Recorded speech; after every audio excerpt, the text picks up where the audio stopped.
a platicar un poco sobre el tema de la reforma al Poder Judicial y de la elección que viene. El próximo año estaremos votando por una gran cantidad de cargos, entre ellos ministros a la Suprema Corte de Justicia de la Nación. El día de hoy quisimos hacer una mesa, más allá de debate, una mesa para platicar con dos de los perfiles más destacados que han empezado a circular, a moverse, a tener un reflector, pues por los antecedentes políticos, profesionales que tienen. Yo estoy casi seguro, no sé si los dos, o que al menos uno de los dos va a terminar por llegar a la Suprema Corte de Justicia de la Nación. Hoy le aprecio muchísimo que esté aquí con nosotros a César Gutiérrez. Él es abogado especialista en Derecho Penal, Militar y Seguridad Nacional. César, un placer verte. ¿Cómo estás? Muy bien, Luis. Aquí agradecido con el espacio y poder platicar contigo y con Ricardo. Muchísimas gracias. Está también con nosotros Ricardo Peralta, abogado y profesor de la Facultad de Derecho de la UNAM y bueno, pues también político de carrera, ex administrador de aduanas en la administración anterior. ¿Cómo estás, Ricardo? Bienvenido. Contento de nuevo cuenta estar aquí contigo, querido Luis. A ver, ambos son de alguna u otra manera afines a muchas cosas en la Cuarta Transformación. Más allá de un debate, yo les quiero proponer lo siguiente. Hay varias preguntas que nos ha hecho el auditorio. Quiero plantearlas en la mesa, que la responda cada uno de ustedes a su punto de vista particular y ojalá que en algún momento podamos hacer un debate, pues a lo mejor con una contraparte ideológica al menos, ¿no? Porque creo que eso sería muy interesante. Extendimos la invitación a Roberto Gil Suárez por una situación personal, no pudo venir, pero creo que eso va a ser muy, muy necesario tenerlo también para enriquecer el debate público, ¿no? Si están de acuerdo. Me parece Entonces, perfecto. Comienzo con la primera pregunta. Y, a ver, viene este asunto del cambio de los jueces. Dicen que cambiando los jueces se va a cambiar por completo el Poder Judicial. Hay quien nos pone aquí estos ejemplos de una carcacha, y la hemos comentado muchas veces, que está destartalada, y es como si a la carcacha le quieres traer a Checo Pérez y con eso se va a cambiar absolutamente el sistema. ¿Qué es lo que va a cambiar realmente? Porque más allá de los jueces, magistrados, etcétera, hay cambios estructurales de fondo que vamos a empezar a ver pues tan pronto como ya que está activa la reforma al Poder Judicial. Comienzo, Ricardo, contigo. México se va a convertir en el país más democrático del mundo. Aunque hay varias experiencias internacionales donde se eligen algunos jueces, el cambiar el sistema judicial de todo un país, empezando por la parte federal y eventualmente por la parte local, legitima sin duda a quienes van a ejercer esta noble labor de la administración de justicia, porque crea una enorme responsabilidad para quienes eventualmente van a tener enfrente la calificación de un jurado mayor, que es el pueblo. Uh-huh. Si el pueblo participa, como esperamos que suceda, si la gente que va a estar llegando a las distintas listas, que bien lo decías en varias expresiones, son 4 filtros. Todos los que estamos en el primero, porque somos los que nos inscribimos, evidentemente saldremos uh-huh. todos. Pero quien llegue a la última lista y esa lista esté plasmada en una boleta, la responsabilidad de estar en esa lista, ir a nivel nacional a hacer campaña, dar la cara a los posibles electores y eventualmente ejercer como jueces, crea una responsabilidad social tremenda para quienes eventualmente pudieran estar en esa lista. Y por el otro lado, uh-huh. la posibilidad de ejercer, incluso a manera de mandantes y de los jueces mandatarios, de que se cumpla fehacientemente no solamente la Constitución, sino todas las leyes que emanan de ella, uh-huh. y que ese ejercicio sea vigilado no solamente por el tribunal disciplinario, que eventualmente también se va a elegir, sino de frente a la sociedad por primera vez en la historia de México. ¿Va a cambiar con eso el Poder Judicial? Ese es el objetivo.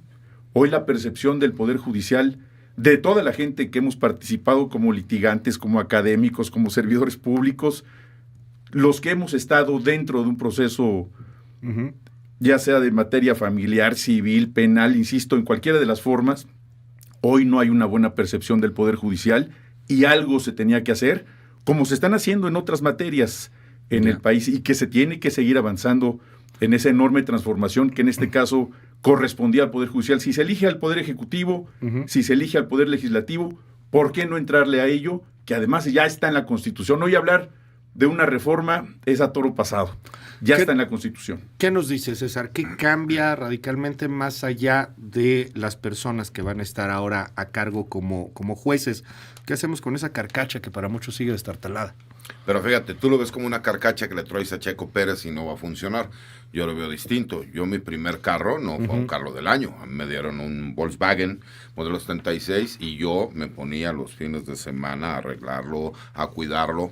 ¿Por qué? Porque para mí a lo mejor era algo nuevo y una oportunidad de poder hacer las cosas distintas y no estar a pie, ¿no? En este caso yo lo veo muy sencillo. Cuando tú tienes mayor transparencia, porque es un grave problema que ha existido en el Poder Judicial, desde que las partes, ¿no?, tienen que llegar y llamarle al juez su señoría, ya hay una subordinación.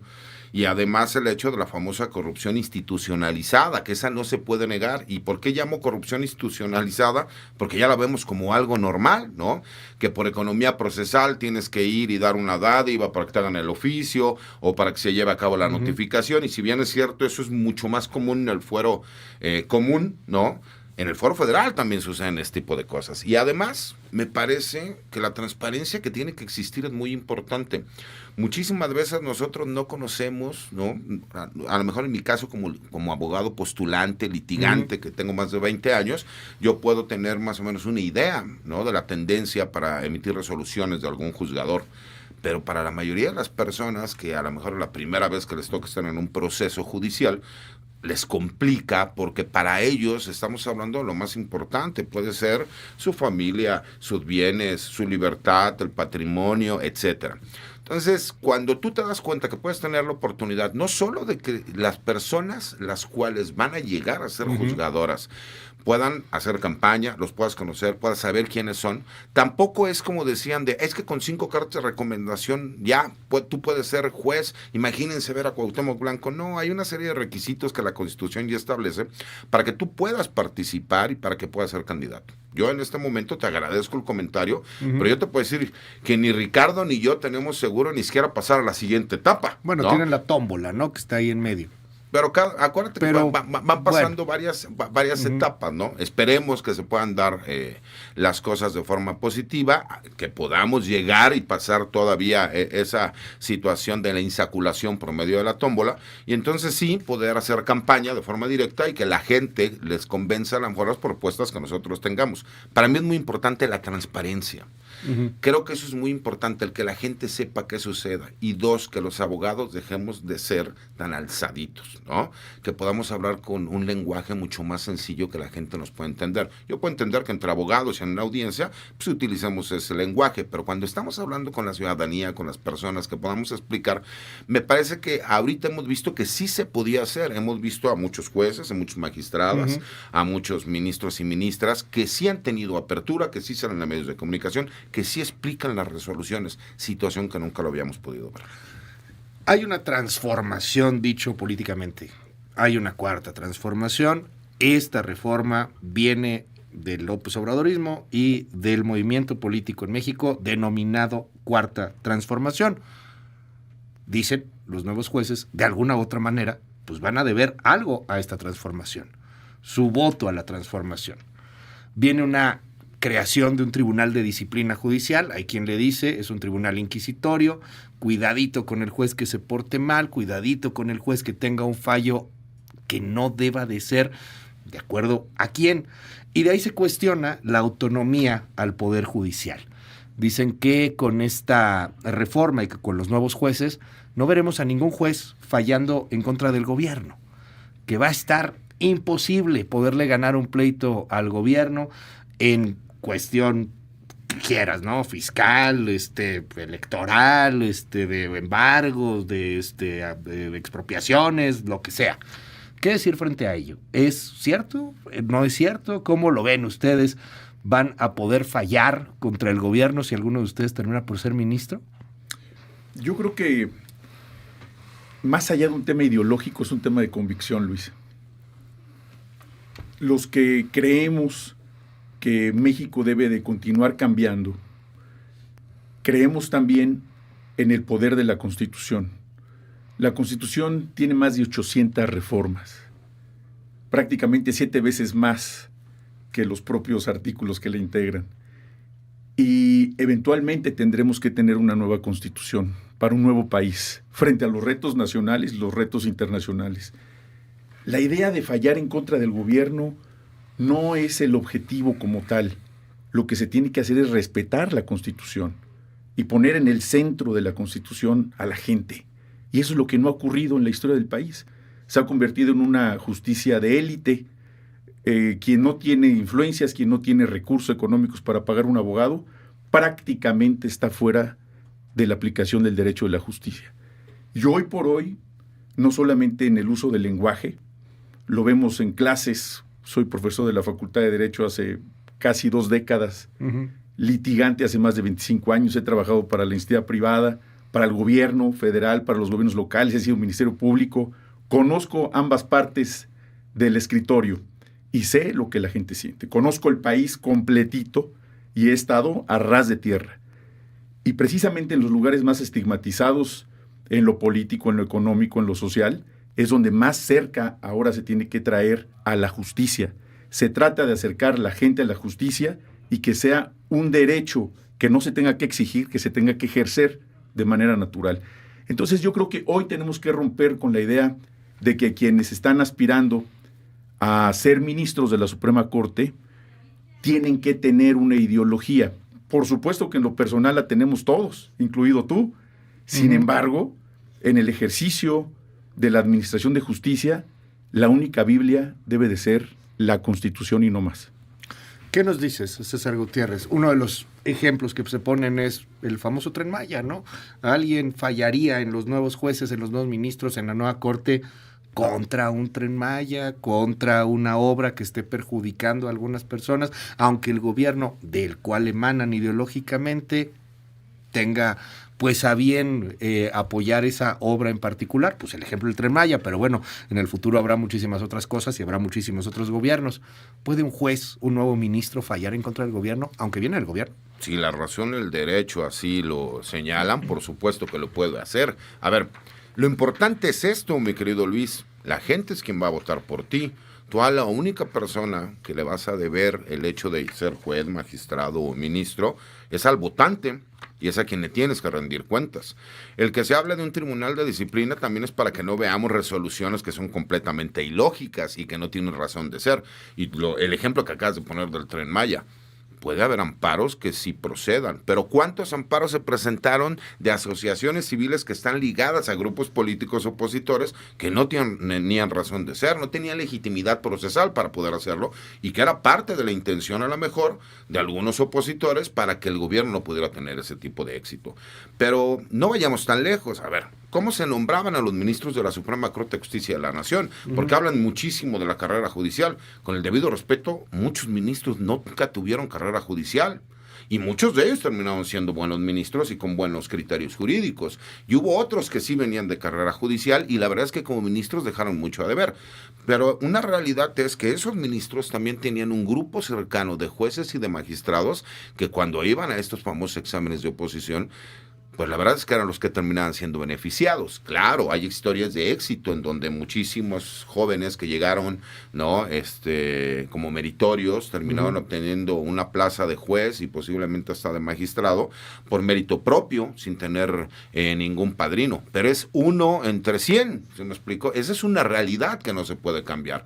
Además, se sabe claramente que existen grupos familiares demasiado grandes, los cuales tenían un control importante dentro del Poder Judicial. No se puede permitir, y eso tenemos que ser muy realistas, vimos una Suprema Corte de Justicia que en lugar de salir y explicar, todo era ir en contra del gobierno. Si la razón y el derecho te asiste, está bien, pero ¿por qué no explicarlo? ¿Por qué no entrar al debate? Simple y sencillamente porque no teníamos esa oportunidad.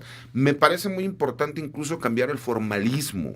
El hecho de que una persona no pueda salir a defenderse porque la falta de técnica jurídica del abogado, pues si el juez lo está observando, pues entonces el juez que ordene que el abogado que lo está representando, ¿no?, sea sustituido por un defensor de oficio. Hay un sinnúmero de cosas que me parece que lo más importante es, la justicia tiene que ser pronta y expedita. Cuando vemos juicios que tardan años, ya no es justicia, porque ni fue pronta ni fue expedita. Ese es un grave problema que tiene que cambiar. La idea es buena. Ahora hagamos el trabajo para cristalizarla en una realidad. Déjenme ir a otra pregunta. Hay muchísimos comentarios en el WhatsApp. Ahorita vamos con algunos comentarios. Ambos son abogados de profesión. Ambos han estado en tribunales de distintas instancias, de distintas especialidades. Ambos saben lo complejo que puede llegar a ser un asunto jurídico. No es tan fácil como que el bueno y el malo, no es un asunto maniqueo de blanco y negro. Pero si no le deben el voto y si no le deben el puesto a la transformación, al menos sí le van a deber el puesto al pueblo, al voto popular. ¿Qué hacemos en temas tan complejos? Como por ejemplo, César, ahorita vamos con este punto, militares, gente de la Guardia Nacional, que de repente en defensa matan a alguien y el pueblo los quiere linchar. El pueblo les dice, ustedes militares son los malos del cuento. ¿Qué hacemos, Ricardo? En casos, por ejemplo, como lo que acabamos de escuchar hace un momento, la esposa de Mario N., este hombre que secuestró un avión, y que mira, estoy leyendo en el WhatsApp, tiene muchísima simpatía, ¿eh? La señora habló aquí en este espacio, por cierto, somos la primera emisión que está hablando con esta señora, la entrevista está disponible en nuestro YouTube, y la señora dice, estábamos huyendo de un secuestro, de la violencia en México, y la gente dice, tiene razón la señora, perdonen a este hombre, Mario N. ¿Cómo juega ahí el derecho? ¿Cómo juega ahí el fallo de un ministro, de un juez en la corte, si al final de cuentas le deben el voto al pueblo? Ricardo Peralta. Precisamente lo que hoy está en la mesa también es la sensibilidad social. Quienes juzgan también son humanos y quienes son juzgados evidentemente también son humanos. Y en la interpretación de la Constitución, más allá del estricto estudio doctrinario de la misma, están los derechos. La libertad de expresión, la libertad de prensa, la libertad de profesión. Si en estos casos tan sonados, tan mediáticos como este que acabas de entrevistar a la señora, que escuché atentamente la entrevista inédita que además llevaste a cabo aquí, gracias. Evidentemente, Luis, la integración de las carpetas de investigación, el trabajo de los primeros respondientes, el trabajo de los peritos, el trabajo que se realiza para que eventualmente una persona pueda llegar a un juzgado de primera instancia y a partir de ahí, ya sea en el fuero común o en el fuero federal, y a partir de ahí sea o no una persona que esté sujeta a un proceso. Se justifica en algunas ocasiones el actuar de un juez porque no estuvo bien integrada la carpeta de investigación y el juez dice no hubo un buen trabajo de las fiscalías. ¿Qué continúa después de esta reforma constitucional que afectó al Poder Judicial en el sentido de la elección, a lo que me refiero? Viene sin duda la reforma a las fiscalías. Viene la reforma que ya incluso empezamos el día de ayer con 2 actualizaciones al sistema de justicia, que es la ley orgánica del Poder Judicial, la ley también de la carrera civil del Poder Judicial. Tendrá que haber una capacitación profunda de las Fuerzas Armadas de nuestro país, no solamente desde la policía comunitaria, municipal, estatales, las policías ministeriales, porque esto se dejó de hacer. Y es un reclamo que tiene 40 años. Los que hemos trabajado en áreas de seguridad, insisto, los que hemos trabajado en fiscalías, los que hemos trabajado en la política interior del país, yo como ex subsecretario de gobierno del país, por eso conozco esa realidad y es necesaria, como dé lugar, que en el ejercicio público esté de la mano de la sensibilidad social para resolver estos casos no solamente con la norma, sino también entender el por qué han sucedido las conductas de estas personas. Brevemente, si es impopular, Ricardo, ¿aún así fallaría? Sin duda. Aunque sea impopular, le deben al pueblo el voto, el puesto. Debe ser institucional por encima de cualquier otra condición, aunque sea impopular. César Gutiérrez, ¿a ti te han tocado muchos de estos casos? Casos de defensa de militares, de elementos de la Guardia Nacional, que los quieren linchar en leña verde, ¿no? Que los quieren quemar en leña verde, que son pues duramente criticados por un abuso de fuerza, que terminan por ser los malos del cuento. Si fuera por voto popular, por WhatsApp, por likes, a lo mejor los quisieran sentenciar, meterlos a la cárcel y arrojar la llave. ¿Qué se hace en estos casos cuando se le debe el puesto al pueblo? Lo que pasa es que es muy sencillo, como lo decíamos. A ver, el problema que hemos tenido en México es que se ha priorizado la legalidad sobre la justicia.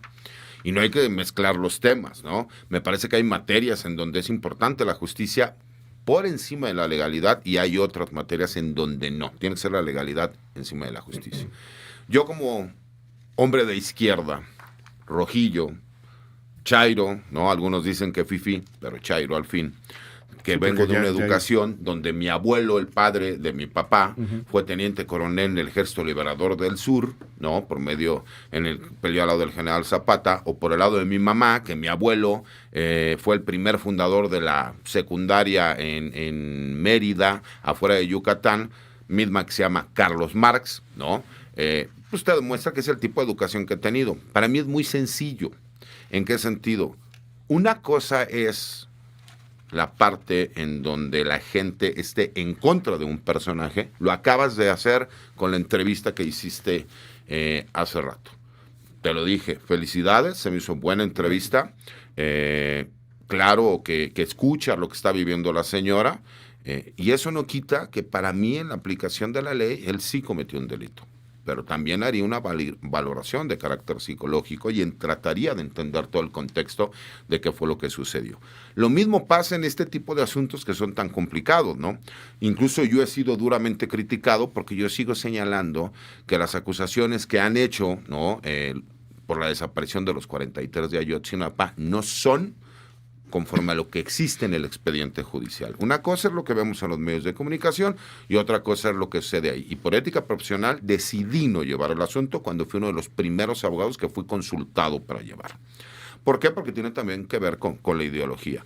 Pero esto es muy sencillo, Luis. Si tú eres transparente en cuanto a las resoluciones que tienes que emitir, no es nada más el decir, es que la independencia judicial, sí, la independencia judicial también tiene que ser cuestionada, porque a mí no me pueden venir a decir que curiosamente hemos visto a un sinnúmero de juzgadores federales o de tribunales federales que le terminan concediendo beneficios a miembros de la delincuencia organizada, a políticos de alto perfil, etcétera, etcétera, etcétera. Y que dicen, bueno, es que a consideración o a criterio de este juzgador, sí, pero tienes que cumplir con ciertos requisitos y también si eres cuestionado tienes que hacer el señalamiento, ¿no? Lo pudimos ver, la Fiscalía General de la República dijo que a Víctor Garcés, ¿no? Le concedieron una medida cautelar distinta y el juez sale y explica, espérate, yo lo que hice fue concederle una medida cautelar, sí, pero de prisión domiciliaria, donde él tiene que traer un brazalete. Eso es lo que uno esperaría saber qué es lo que sucede. Y también investigarlo, porque es una realidad, mi querido Luis. Es imposible ver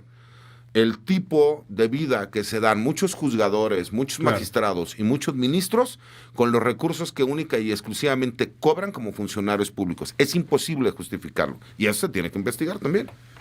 Se nos fue muy rápido el tiempo. Cerramos un poco esta mesa. Les quiero agradecer a ambos que estén aquí, que podamos platicar sobre estos temas. Los invito también a que más adelante podamos tener algunos debates con personas de ideologías diversas que espero o que veamos y estarán en las boletas. Pero déjenme cerrar con este punto y con un comentario final de cada uno. Es bien complicado en este país y en muchos otros conocer a fondo el sistema jurídico. Es muy complicado en este país conocer qué es lo que hace un juez de distrito, pero un magistrado, pero un ministro, pero el del Tribunal Electoral, pero el del Tribunal de Disciplina, etcétera.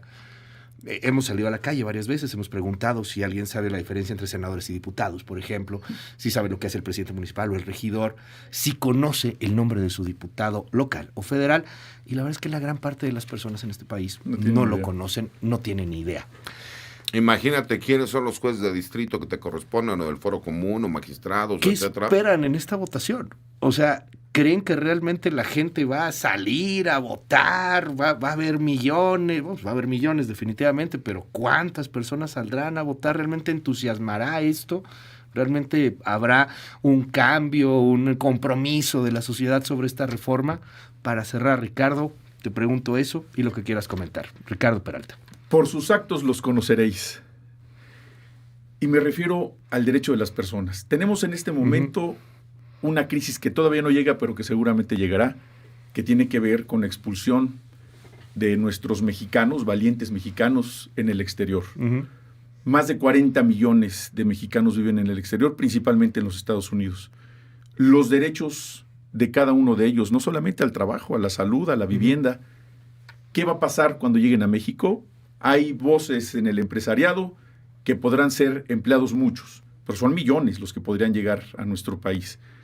Si el Poder Judicial, a través precisamente de quienes puedan, y espero estar también en esa mesa donde se tomen las decisiones para salvaguardar los derechos de millones de migrantes, ojalá que verdaderamente se metan a la agenda pública, a la agenda política, para hacer justicia y coadyuvar con el gobierno, con el Poder Legislativo, frente a ataques exteriores. Pero también está el derecho de los estudiantes de nuestro país, defender la autonomía de las universidades públicas, defender a los choferes de taxi que nos vienen escuchando, a los de aplicaciones, a las trabajadoras domésticas, a los campesinos, a los sindicalizados, a la gente que en este momento tiene muy lejos el ejercicio de sus derechos. Para empezar, el seguro social. Para empezar, el derecho de que esa educación pública se amplíe para quienes tengan no solamente la necesidad, sino las ganas de estudiar. Y todo eso tiene que recaer también en la Suprema Corte de Justicia y en todos los órganos jurisdiccionales de nuestro país. Yo confío en que este proceso sea transparente, que esté cercano a la gente, que la gente salga a votar y que conozca y exija a quienes van a ser sus juzgadores. Yo estoy seguro de que eso va a ocurrir, Luis, y espero también, con ansias, de que nos invites a esos debates para que la gente elija entre las mejores posturas que se exhiban aquí en tu programa tan escuchado. Gracias, es Ricardo Peralta. César Gutiérrez, para cerrar. Mira, mi querido Luis, como bien lo señalabas, yo venía preparado para tener un debate con Ricardo y con Roberto Gil. En lo personal creo que se ha aprovechado por parte de un grupo político, ¿no?, calderonista, que está tratando como de pues influir y tratar de participar en lo que es la elección del Poder Judicial, porque veamos dos perfiles muy claros, ¿no? Marisela Morales, Roberto Gil. Y a mí me encantaría que los pudieras invitar. ¿Por qué? Porque imagínate, Marisela Morales, que fue la primera Procuradora General de la República y la última en el sexenio de Felipe Calderón, amiga directa de Genaro García Luna, protegida del general Rafael Macedo de la Concha, y que dentro de un punto importante recordamos que ella tenía una averiguación previa, que todavía eran averiguaciones previas en su momento, por haber utilizado a testigos protegidos para hacer falsas imputaciones en contra de diversos personajes. Uno de ellos, el comisario general Javier Herrera Valles, por poner un ejemplo. Y que la fiscalía, ya después, la Procuraduría General de la República, antes de convertirse en fiscalía, termina ejerciendo el no ejercicio de la acción penal en contra de ella, porque un tribunal colegiado lo ordenó así.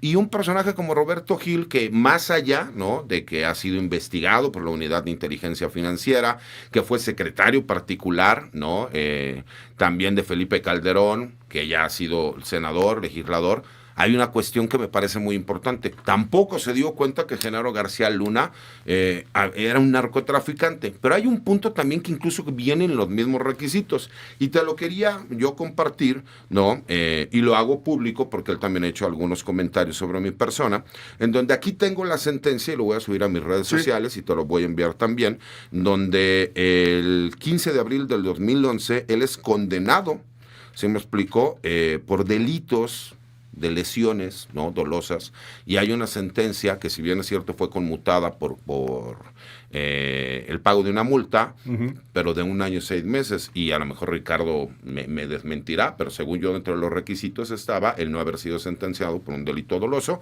más allá de 1 año. A lo mejor por eso no vino a la entrevista, ¿no? Vas a subir el tema de la sentencia. La sentencia. Aquí está, te la voy a compartir primero para que tú la tengas también, y lo puedas subir a las redes sociales, y para que la gente lo pueda consultar. Lo que yo digo es porque yo tengo los pelos de la burra en la mano. Incluso venía preparado porque sabía que iban a salir a lo mejor algún comentario de mi señor padre, lo dejaremos para algún otro momento, pero aquí traigo copias certificadas de la declaración, ¿no?, que hizo su chofer, Juan Galván Lara, en donde él supuestamente es quien denuncia, ¿no?, que mi padre vivía en un departamento que no podía pagar, y que por eso él denunciaba que supuestamente tenía nexos con narcotraficantes, donde él, en una declaración jurada, en un juzgado federal, señala que él fue torturado, sus hijos fueron secuestrados y que a él le ordenaron qué es lo que tenía que decir. Y eso lo quería también sacar, pero tendremos oportunidad de hacerlo, ¿no? Okay. Aquí están en copias certificadas, ¿no? De hecho, ya lo estamos viendo. Y hay un sinnúmero por ahí de situaciones que me encantarían que se pudieran dar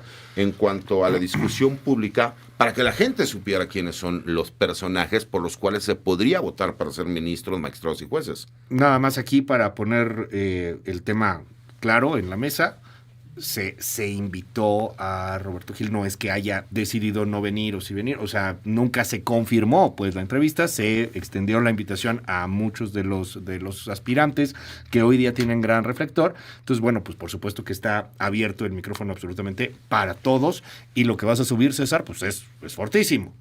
Sí, por supuesto. Es una denuncia de lesiones. Claro, de y eso golpes. fue en España, no en Barcelona. O sea, Roberto Gil, dices tú, le pegó a alguien. A un mozo carabinero, allá en España, y hay una resolución judicial, a un policía. Y según yo, dentro de los mismos requisitos, pues venía completamente claro, no solo la buena forma pública, sino no haber sido sentenciado. ¿Por qué lo señalo? Porque me parece que es importante desde los requisitos que uno tiene que cumplir, ¿no? Como yo te lo decía, ninguno tenemos garantizado ni siquiera pasar a la siguiente etapa del proceso de selección. Y así son las reglas, ¿no? Y me queda completamente claro que así como a mí me gusta ser muy directo y decir, hay una situación personal sobre ciertos personajes, me parece, nada más de entrada, señalo a Marisela Morales y a Roberto Gil. Voy a subir el documento de la sentencia de Roberto Gil para que vean que lo que estoy señalando es cierto y que se revise, ¿no? Si no se cumplen ni siquiera con los requisitos, pues para que continúen el proceso. Y está abierto el micrófono para cualquier réplica, absolutamente para todos, como siempre en este espacio. Les aprecio. Ricardo Peralta, César Gutiérrez, mil gracias. Gracias a ti, Luis. Saludos, Ricardo. Muchísimas gracias. Son las 9:05 en la línea telefónica, un poco para concluir esto de una manera un poco más independiente también, como abogado litigante, doctor Gabriel Regino, buen día. ¿Qué tal, Luis? Muy buenos días para ti, para toda la audiencia. Y bueno, pues señalar que como lo comentaron los ministros que hace unas horas rindieron sus informes de labores, se llevan una culpa por no haber advertido a la ciudadanía de lo que venía con esta reforma. Vilfrido Pareto, un economista italiano, hablaba de los cambios de élites. ¿Qué es lo que vamos a presenciar en México? Un cambio de élites. Vamos a tener el cambio de élites en la Corte, pero que se va a expandir al Poder Judicial Federal, ideologizado, lamentablemente. Esto queda de manifiesto con lo que han expresado tus ponentes en la mesa de hoy, tus invitados, y a lo que nos vamos a enfrentar no es una justicia, sino a una administración de sanciones con criterios políticos. Se acabaron los equilibrios, se acabó la imparcialidad y entramos a una nueva era en nuestro país de un régimen que sí es totalitario. ¿Por qué? Porque simple y sencillamente los comités de evaluación están integrados por personas afines al régimen, los ponentes o participantes más visibles son afines al régimen, como acaba de quedar acreditado en tu mesa, y bueno, habrá que prepararse la ciudadanía para tener una justicia ideologizada a partir del año 2025. ¿Cómo es la vida en un sistema de justicia ideologizada? Tú has estudiado estos sistemas a lo largo de la historia, Gabriel. Más o menos, ¿a qué nos podríamos comparar? Vamos a compararnos a los siguientes regímenes, a los de Europa del Este, desde luego, al sistema como se litiga en China y al sistema como se litiga actualmente en Cuba, donde se tienen que tener contactos políticos para poder tener una resolución medianamente favorable. Y ya lo acabamos de ver, para que puedan alguien tener una aspiración de tener una resolución más o menos adecuada, tendrá que ser partidario del régimen, pertenecer al régimen o ir a implorar a el régimen que le dé ayuda a cambio de favores políticos. Es decir, terminamos con la politización total de todas las áreas del Estado. Para los abogados litigantes, como tú, que estás todos los días metido en juicios, en asuntos, en elaborar estrategias, etcétera, pues cambian muchas cosas, pero se habla de la eliminación de la corrupción. Si tienes que tener los contactos políticos, pues van a crecer los abogados que más amigos vayan a tener en el régimen. La corrupción va a aumentar. Yo lo garantizo, claro. Garantizo que la corrupción en México va a aumentar de manera desproporcionada a cifras nunca antes vistas. ¿Cuál es la razón? Que al tener una constitución que ha sido reformada tantas veces a modo del régimen, ahora sí que les aplica el haya sido como haya sido, esa constitución que ya tiene muchas vulneraciones de derechos fundamentales, pues entonces podrá ser interpretada por el régimen a su modo, de tal suerte que la corrupción para poder resolver casos va a consistir en el número de contactos que se tengan en el régimen, en los jueces nuevos, magistradas, magistrados, ministros, y además en la posibilidad de que obtengan dividendos económicos. Y lo vamos a ver porque la historia así lo ha mostrado. Doctor Gabriel Regino, uno de los mejores abogados penalistas en este país. Te mando un abrazo, doctor. Gracias por la comunicación. Fuerte abrazo para ti y para toda la audiencia.